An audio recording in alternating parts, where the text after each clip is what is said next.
블리시 패턴과 베어리시 패턴은 실제 매매에서도 굉장히 많이 나오는 패턴이고, 우리가 익히 알고 있는 상승이 있으면 하락이 있고 하락이 있으면 상승이 있고, 이러한 개념에 의거한 패턴이기 때문에 여러분들이 꼭 알고 가셔야 되는 패턴 중 하나라고 이야기를 드릴 수 있을 것 같습니다.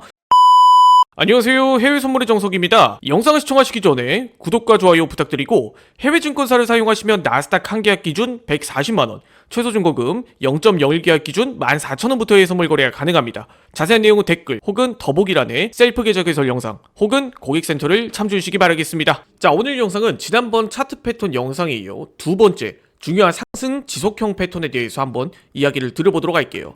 제가 지난 영상에서 원형 천정형, 원형 바닥형, 그리고 W 패턴에 대해서 이야기를 드렸죠. 이전 차트 패턴은 하락 구간에서 이제 상승 구간으로 전환되는 자리, 혹은 상승 구간에서 하락 구간으로 전환이 되는 이런 반전형 자리를 이야기를 들었다라고 하면, 오늘 영상에서는 상승 지속형 패턴의 대표적인 예시이며 가장 실전에서 많이 나오는 상승 패턴인 블리시 패턴과 베어리시 패턴에 대해서 한번 이야기를 드려보도록 할게요. 우리가 이름에서도 눈치채셨다시피 블리시 패턴은 즉 불, 이제 황소죠. 그리고 베어리시 패턴은 말 그대로 베어, 즉 곰, 하락을 의미를 합니다. 우리가 미국에서는 상승을 이제 황소로 이야기를 하고 하락은 곰으로 이야기하는 이런 대표적인 패턴의 예시라고 이야기를 드릴 수가 있어요.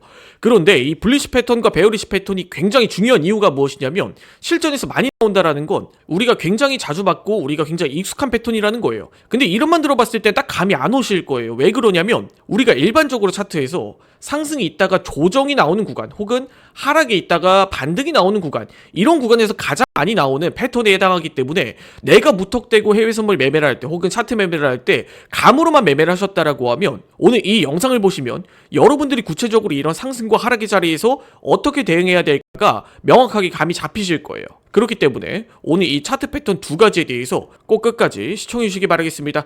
여러분들의 투자 인생이 기회가 될 수도 있는 그런 영상이라고 저는 확신을 해요. 일단 첫 번째 상승 지속형 패턴인 이 블리시 패턴에 대해서 먼저 이야기를 드려볼게요. 블리시 패턴, 말은 거창하게 이야기를 들었지만 사실 상승 깃발형 패턴입니다. 상승 깃발형 패턴, 굉장히 많이 들어본 이야기죠. 즉 깃발처럼 상승이 이렇게 쭉 나왔다가 일시적인 조정을 거치고 다시 한번 상승으로 가는 자리, 우리가 이런 패턴들을 한번 차트에서 많이 보셨을 거예요. 대표적으로 이런 자리 예시로 들어볼 수가 있어요. 한번 우리가 주가의 상승이 쭉 나왔다가 일부 조정을 거치고 다시 한번 상승으로 흘러가는 자리, 이런 자리가 바로 이 블리시 패턴에 해당을 합니다. 그런데 구체적으로 이 블리시 패턴을 몇 분봉에서 봐야 되며 어떠한 패턴에서 자주 나오는지, 그리고 구체적으로 타점은 어떻게 되는지, 이런 부분이 가장 중요하겠죠. 일단은 상승 추세 혹은 하락 추세의 이제 블리시 패턴과 베어리시 패턴은 평균적으로 5분봉에서 이제 1시간 봉 정도의 짧은 분봉에서 가장 많이 나오는 패턴이에요. 그렇기 때문에 여러분들이 장기 분봉보다는 이제 단기 분봉에 좀 더 맞는 패턴이다라고 생각을 해주시면 될 것 같습니다. 평균적으로 1분봉에서 1시간 봉 사이의 패턴들을 많이 보는 편이에요. 자, 그렇다면 우리가 상승이 있었다면 하락이 있을 때, 조정이 나왔을 때 이 상승이 더 이어지는가 많은가의 여부를 본다라고 이야기를 들었었죠. 그렇기 때문에 이 패턴은 진입 타점이 제일 중요합니다. 여기서 진입 타점이 엇나가게 되면 그건 여러분들의 베어리시 패턴과 블리시 패턴을 정확하게 구분을 못하는 거예요. 그렇기 때문에 이 블리시 패턴의 핵심은 이렇습니다. 한번 주가의 상승이 이렇게 쭉 나왔을 때 기존의 하락이 일시적인 조정이 진행이 된다라고 하면, 이 조정이 다시 바닥을 짚고 돌아서는 자리에서 매수를 하는 게 절대 아니에요. 우리가 주가가 이렇게 쭉 저항이 나왔던 자리, 그리고 주가의 지지가 나왔던 자리에서 우리가 이러한 자리를 채널 값으로 이렇게 쭉 그어보면, 주가가 반등이 나왔던 자리, 저항이 나왔던 자리에서 이 저항 구간을 돌파를 했을 때 이런 자리에서 우리가 매수 포지션을 들어가는 방식이에요. 즉 일종의 상승 이후 어느 정도 조정이 있다라는 걸 우리가 감안을 하고, 여기서 다시 조정 구간을 돌파를 했을 때 그 자리가 바로 이 블리시 패턴의 매수 타점이라고 할 수가 있습니다. 대표적으로 이런 자리를 우리가 매수 타점으로 잡으시면 돼요. 그런데 중요한 건 여기서 상승 이후에 눌림이 있는 자리에서 다시 한번 이렇게 채널 값을 돌파하면 일반적인 채널 매매와 비슷하지 않나요? 이렇게 이야기를 해주시는 분들이 있어요. 근데 여기서 핵심은 바로 이 부분이에요. 과거 이전의 상승 대비해서 하락의 거래량이 없다, 이 부분이 바로 이 블리시 패턴의 가장 핵심 요소라고 할 수 있습니다. 즉 상승이 있을 때는 매수세가 강하다가 이 조정이 있을 때, 이 반등이 있을 때는 캔들의 길이가 짧고 매도세가 많이 나오지 않은 그러한 자리에서 우리가 쭉 관망을 하다가 다시 한번 거래량이 실리는 상승이 나왔을 때 우리가 매수 포지션을 진입하자, 이게 바로 이 블리시 패턴의 핵심이에요. 말은 이렇게 이야기를 해도 굉장히 단순한 개념입니다. 상승이 있으면 조정이 있기 마련이고, 조정이 있다가 다시 상승으로 전환되는 자리, 이러한 자리에서 우리가 매수 포지션을 잡자라는 게 바로 이 블리시 패턴의 핵심이에요. 이 블리시 패턴은 말만 거창하게 쓸 뿐이지 사실 굉장히 단순한 개념이에요. 그렇기 때문에 여러분들이 이러한 개념을 잘 파악해서 매매에 접목을 하신다라고 하시면 좀 더 객관적인 매수 타점이 나올 수가 있다는 점 참고를 해주시기 바라겠습니다. 자, 그렇다면 베어리시 패턴은 앞서 말씀드렸던 불리시 패턴과 완전히 반대겠죠.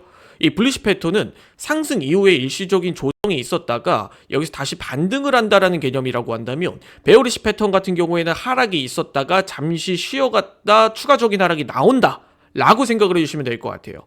그렇기 때문에 여기서도 중요하게 봐야 되는 건 거래량이 실려 있냐에 대한 여부와 채널 값을 뚫고 추가적인 하락이 나오냐, 이 여부를 보시면 돼요.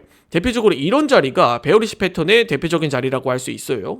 이 베어리시 패턴이 과거 이전에 하락이 나왔던 자리에서 주가가 이렇게 쭉 상승을 했을 때 일종의 채널 값이 만들어집니다. 그렇다면 마찬가지로 이 차트에서 이 채널 값이 만들어졌을 때 다시 채널 값을 뚫고 내려가는 자리, 이런 자리가 이제 베어리시 패턴의 매도 타점이라고 이야기를 드릴 수가 있을 것 같아요. 즉 베어리시 패턴도 마찬가지로 앞서 하락이 있었다라고 하면 주가가 이렇게 쭉 반등을 했을 때 거래량의 여부가 가장 중요합니다. 여기서 거래량이 폭발적으로 실리고 다시 한번 반등이 이렇게 쭉 나온다라고 하면 그건 제가 이전에 설명드렸던 원형 바닥형 패턴이나 혹은 여기서 주가가 반등이 나오고 다시 한번 이전 지지 구간을 지지를 해주고 다시 한번 반등이 나온다라고 하면 W 패턴으로 이렇게 흘러갈 수도 있는 자리지만, 그게 아니라 여기서 주가가 쭉 이렇게 하락을 하고 추가적인 하락이 나타나는 자리, 이러한 자리가 베어리시 패턴의 핵심이라고 얘기를 드릴 수가 있어요. 하지만 여기서 중요한 건 결국에는 거래량이 실려 있냐입니다. 결국 주가라는 게 주가가 이렇게 쭉 하락을 하게 되면 여기서 싸다 라고 생각을 하고 들어오는 투자자들도 있기 마련이에요. 하지만 이 투자자들이 주가를 쭉 이렇게 끌어올릴 수 있을지는 미지수입니다. 제가 이전에 말씀드렸던 차트 패턴들을 그래서 대입을 하는 거예요. 여기서 과거 이전의 하락을 다시 이겨내고 돌아선다라고 하면 우리가 충분히 매수를 고려해 볼 수가 있지만, 반대로 여기서 거래량 없이 일시적인 이런 반등이 나왔다라고 했을 때 다시 하락으로 되돌아간다라고 하면 이런 자리는 하락이 지속될 수도 있는 자리이기 때문에, 그렇기 때문에 베어리시 패턴이 굉장히 중요한 개념이다 라고 이야기를 드리는 겁니다. 자, 오늘 여기까지 불리시 패턴과 베어리시 패턴에 대해서 한번 이야기를 드려봤어요. 우리가 영어로 돼 있고 굉장히 복잡한 개념이다 라고 생각을 해주시는 분들이 있지만, 사실 이 불리시 패턴과 베어리시 패턴은 굉장히 간단하면서도 중요한 개념입니다.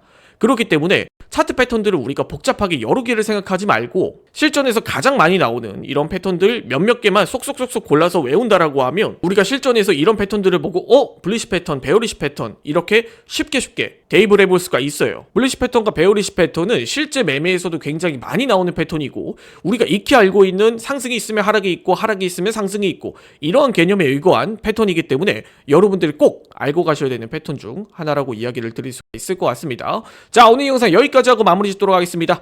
해외증권사 계좌개설 혹은 메타트레이더 관련 문의사항은 아래 더보기란에 있는 셀프 계좌개설 영상 혹은 고정 댓글에 있는 고객센터를 참조해 주시기 바라겠습니다. 해외증권사를 사용하시면 나스닥 한 계약 기준 140만원, 최소증거금 0.01 계약 기준 14,000원부터 대회 선물 거래 가능하다 보니까 자세한 내용은 더보기란에 있는 셀프 계좌개설 영상과 고정 댓글에 있는 고객센터를 참조해 주시기 바라겠습니다. 지금까지 해외선물의 정석이었습니다. 이 영상을 시청해 주셔서 감사드립니다.